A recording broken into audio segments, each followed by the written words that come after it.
The word Pacific has long suggested a languorous tropical paradise. To some, it brought to mind the steaming jungles of the islands near the equator. But the vast Pacific basin also includes lands which have quite a different climate and completely different terrain. In the north, the Pacific is dotted by a chain of islands lying between Japan and North America. In 1941, the Aleutians assumed a sudden, immediate importance.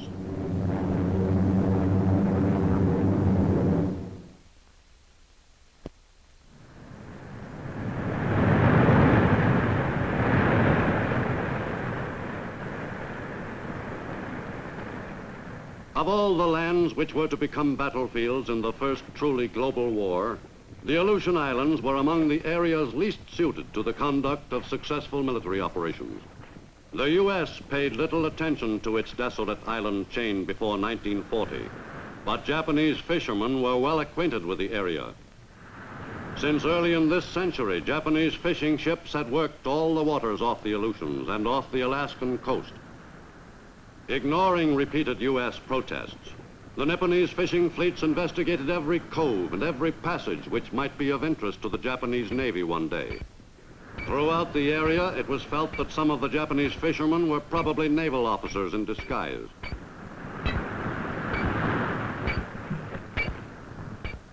The 30,000 Americans who populated the territory of Alaska were clustered chiefly in a few cities on the mainland. The U.S. Army was represented by some 300 soldiers on Alaska in 1939, and the Navy boasted one small base and a few light warships. The Navy maintained a single radio station in the Aleutians, which were even more lightly defended than Alaska itself. In December 1941, when the Japanese struck 2,500 miles to the south, Alaska was still virtually defenseless. With Japan's forces fanning out across the Pacific, Midway was an obvious target. So too was America's base in the Aleutians at Dutch Harbor. Both bases came under attack. In late May 1942, an enemy fleet moved east and sneaked in toward Dutch Harbor. On June 3rd, under cover of bad weather, the Japanese headed straight for the target without being spotted by the American search planes, which knew the Japanese fleet was in the area. The ships continued their run until they were only 165 miles from the target. The poor weather, which proved helpful to the ships, was quite the opposite for the attacking planes.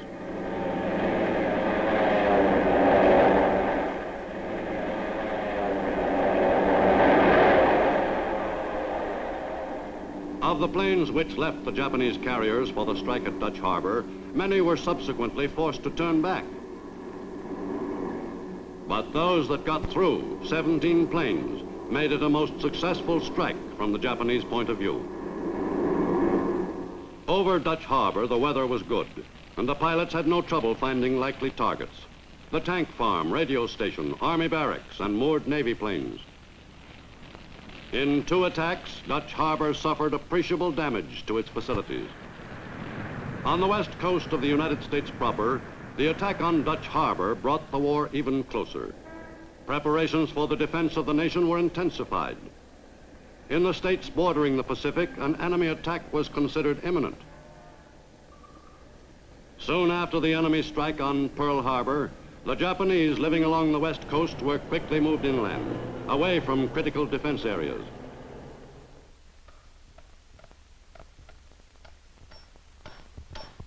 Relocation centers were hurriedly built, principally in the western states, to house some 100,000 Issei, Japanese-born aliens, and Nisei, American-born U.S. citizens of Japanese parentage. For the next 3 years, the Japanese areas of large west coast cities were to remain deserted.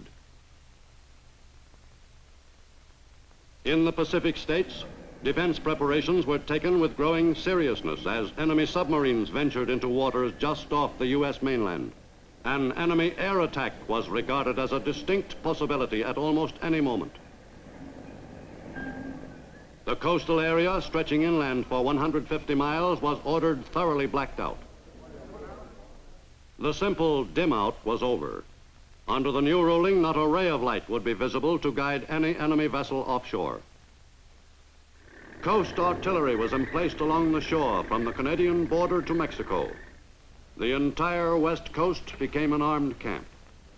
Troops by the thousands arrived and began rehearsals for combating an enemy attack. These practice operations were conducted with grim efficiency. If the Japanese should strike against U.S. coastal cities, either by air or by sea, they would receive a warm reception. The West Coast was fully alerted for any attack. From the score of camps in the states bordering the Pacific, thousands of American fighting men embarked on the first leg of their trip to the fighting fronts in the Pacific, charged with stopping the enemy's continuing advance. In the northern Pacific, a Japanese fleet carrying an occupation force moved toward the Aleutians on the second day of the strike on Dutch Harbor. The seizure of several islands in the western Aleutians would protect the enemy's northern flank and move Japanese forces into position for regular attacks against U.S. bases. Originally scheduled to occupy 3 islands, Japanese soldiers were now assigned to seize only 2, Attu and Kiska. On June 6th, while a large Japanese fleet was being defeated at Midway, the Emperor's troops went ashore at Kiska and quickly took possession of the island. With the enemy firmly situated on Kiska and on Attu at the tip of the Aleutian chain, the security of Alaska was endangered. The Japanese and the Aleutians constituted a potential threat to the American mainland. To halt the Japanese advance along the island chain, an American force occupied Adak, only 250 miles from the Japanese on Kiska. The landing on Adak was made on August 30th, 1942. It marked the end of the period of strictly defensive operations for U.S. forces in the northern Pacific. From this point onward, American troops would be on the offensive in the Aleutians as elsewhere in the Pacific. To implement that offensive, the necessary materiel was brought up. The mounting of the advance against the Japanese in the Aleutians involved a heavy investment to the U.S. Much of the equipment was not suited to use in the Aleutians. The GIs who were to make the offensive were handicapped by the twin problems of terrain and weather, both abominable, especially for military operations. Just as important as the combat units to the success of operations in the Aleutians were the construction battalions.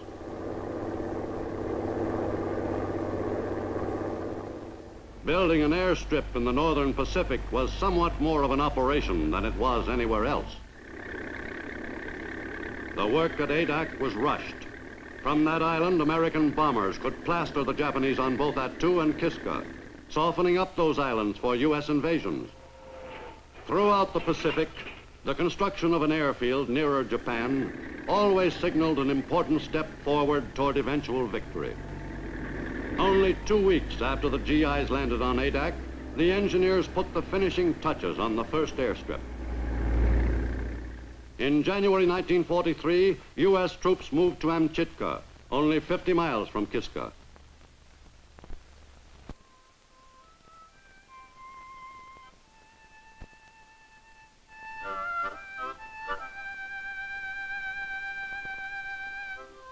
In World War II, Army life was summarized in the phrase, hurry up and wait. This pattern of living was followed especially closely by the GIs in the Aleutians. Life at an Aleutians base was simply a succession of drab days, spent in the same rigidly monotonous routine. There were precious few hours each day when a GI felt as though he was still part of the human race. After a while, it was hard to keep track of the days and weeks. Every day was just like every other day. But sometimes there was a break in the weather. The change was usually for the worse. When a Willowaw or Aleutian windstorm started blowing, all the GIs on the islands quickly battened down their shelters. Some of the men had seen some pretty strong twisters in the U.S., but nothing to compare with a full-scale Willowaw. The Aleutian weather was, of course, a particular problem to the Air Force. On an average day, the weather ranged from poor to impossible. Keeping a North Pacific air base in operating condition was a job that required plenty of patience and determination. The job proved to be quite a novelty to those GIs who had spent all their time before the war in the southern states of the U.S. Some never would get used to the Aleutians.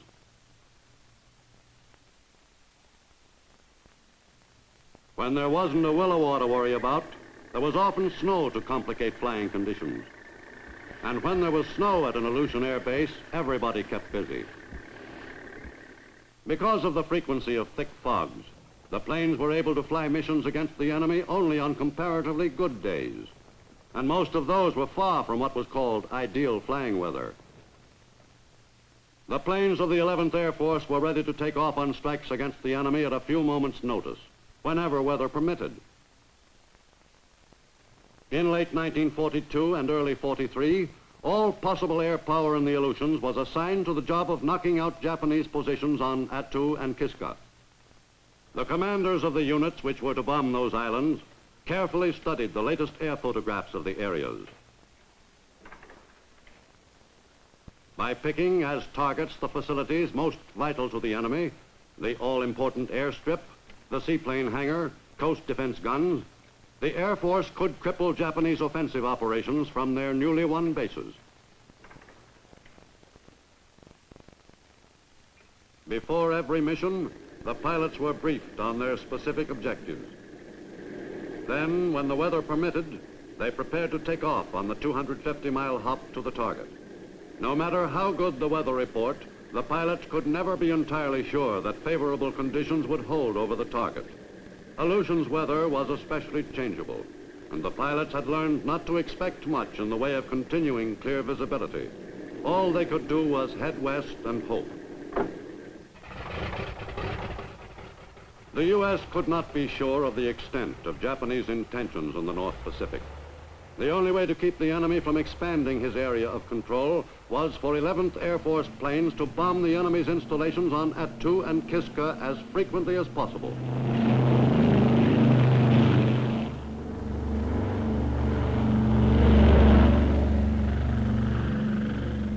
It had become apparent, even to the usually skeptical Navy, that air power was the key to victory in the Aleutians. The Air Force itself had come to the same conclusion somewhat earlier. As far back as 1922, General Billy Mitchell had said, Alaska could become the stepping stone of invasion from the Orient, and it can be defended only by air power. And in 1940, Colonel Buckner, Ground Forces Commander in Alaska, stated, "One squadron of heavy bombers is of more use to me than a division of ground troops." The regular bombing of Kiska was a major factor in the turning of the tide of battle in the Aleutians. Missions to Kiska were far from routine. Enemy anti-aircraft fire was heavy. On the early missions, bombing of targets was entirely visual.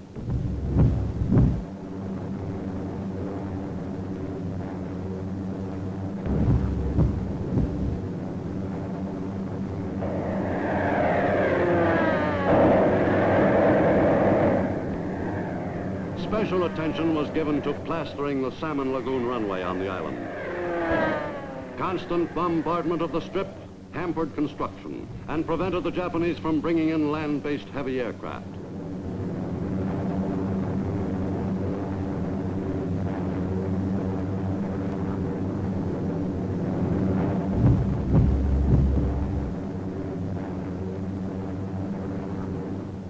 Besides the heavy flak which the enemy threw up, the attacking bombers had to cope with Japanese fighters.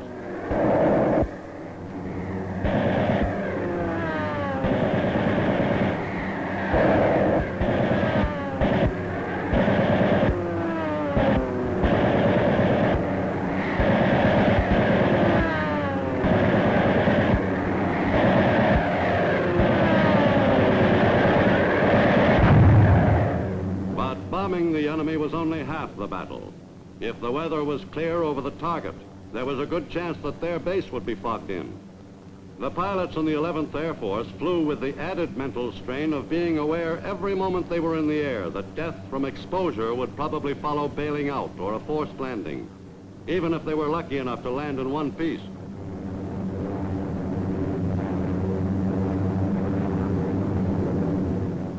After the flight back, the best sight in the world was the base control tower.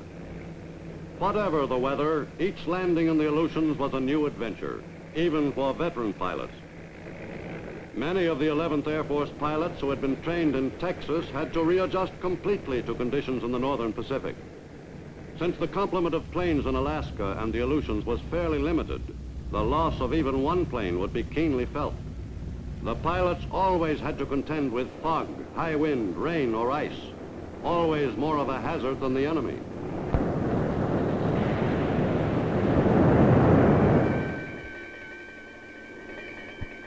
At Aleutian bases, emergencies were expected. Safely back on the ground, the flyers swapped shrapnel and stories about their experiences over the target. A successful raid on an enemy-held island made enduring the cold and the monotony worthwhile after all.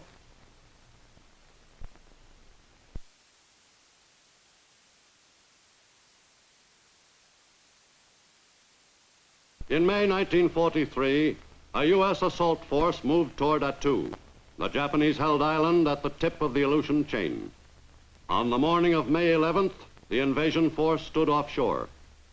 From U.S. submarines, Army scouts headed for shore in advance of the main landing force to reconnoiter the areas behind the landing beaches and to destroy enemy installations wherever possible. Then, shortly after 2 p.m., the warships laid down a barrage as cover for the main landing forces.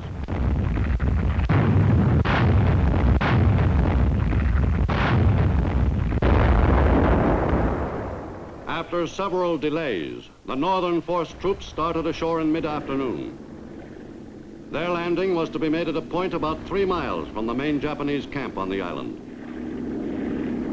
Air support was extremely limited because of the heavy fog over Attu. On the southern side of the island, the main American force landed at the mouth of Massacre Valley. The 7th Division GIs felt somewhat uneasy about landing at a spot so forbiddingly named. A foothold was gained without opposition, but it was vital for the GIs to try to gain some of the high ground commanding the valley area before the battle with the enemy began. The men dug in, ready to fight for that beachhead. The high ground flanking the valley was dominated by the enemy. Japanese troops were outnumbered 5 to 1, but they held an important terrain advantage. The battle for Attu began late that first afternoon. U.S. weapons went into action against carefully prepared Japanese positions.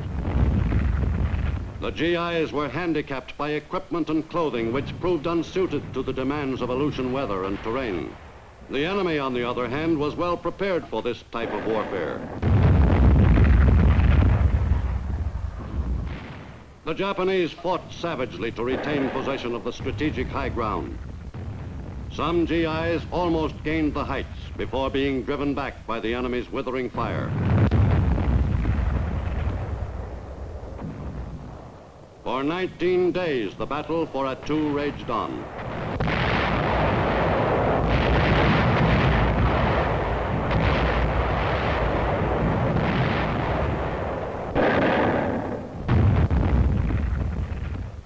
Finally, after a last desperate banzai charge, the Japanese defense of the island was at an end. The frenzied enemy attack had carried the Japanese troops into the American lines, where they were virtually wiped out by Army engineers.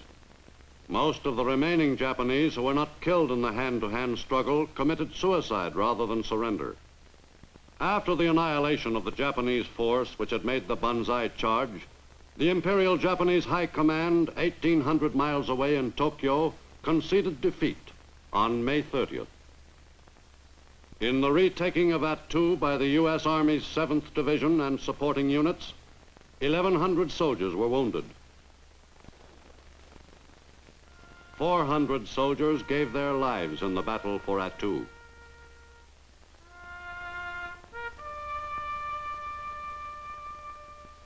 O merciful God, the Father of our Lord Jesus Christ, who is the resurrection and the life, in whom whosoever believeth shall live, though he die, and whosoever liveth and believeth in him shall not die eternally, who also hath taught us by his holy apostle St. Paul not to be sorry, as men without hope, for those who sleep in him. We humbly beseech thee, O Father, to raise us from the death of sin unto the life of righteousness. With Attu once more in American hands, Kiska became untenable for the Japanese, and they abandoned the island in late July. The evacuation was conducted under cover of a heavy fog. The enemy ships were not detected by American patrol craft. On August 15th, a strong U.S. invasion force prepared to assault the island.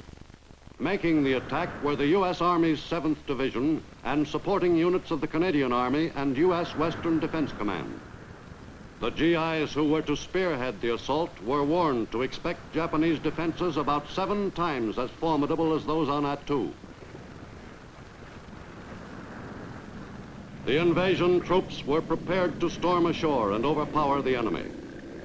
7,000 U.S. troops went ashore within the first 14 hours.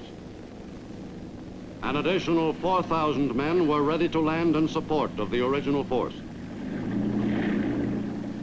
Benefiting from errors made at Attu, the Kiska invasion had been carefully planned. The supplies and equipment which would be needed in short order by the fighting men started arriving on the beach quickly. After more than a year of fighting a holding action in the Aleutians with inadequate equipment, the U.S. had finally mounted an invasion force worthy of the term.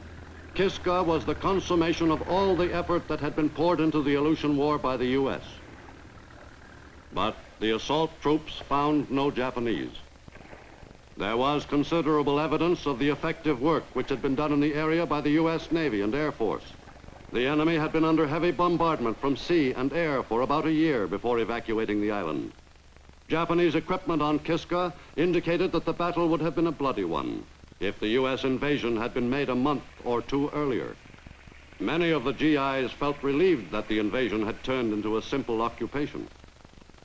The Japanese had left suddenly, but not before booby-trapping the place thoroughly. In Japan, the enemy's war production was geared to a more and more demanding schedule as Japanese troops lost ground in the Pacific. Soon after the start of war with the United States and Western allies, the shortage of labor in Japanese war plants was aggravated. Only 3 months after the Pearl Harbor strike, labor conscription was put into effect, applying to everyone over 15 years of age of either sex. Factory workers could be moved from city to city as needed. The daily fixed rate of pay ranged from 1 yen to 1 3/5 yen, between 25 and 40 cents in U.S. money at the time. The working day was increased to 16 hours. The work week was a full 7 days. And in addition to the daily 16-hour stint, workers had to fill 2 night shifts each week. Women comprised the majority of Japan's war workers. Every available able-bodied person in Japan above elementary school age was pressed into war work.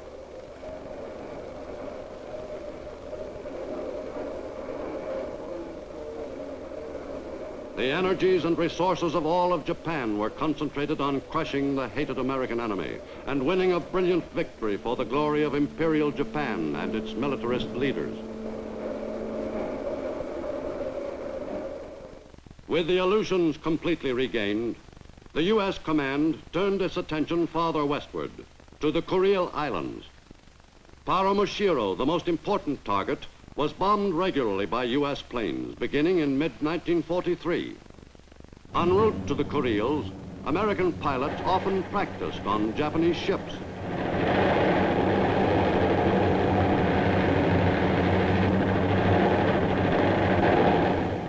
As they neared the Japanese islands, these opportunities increased.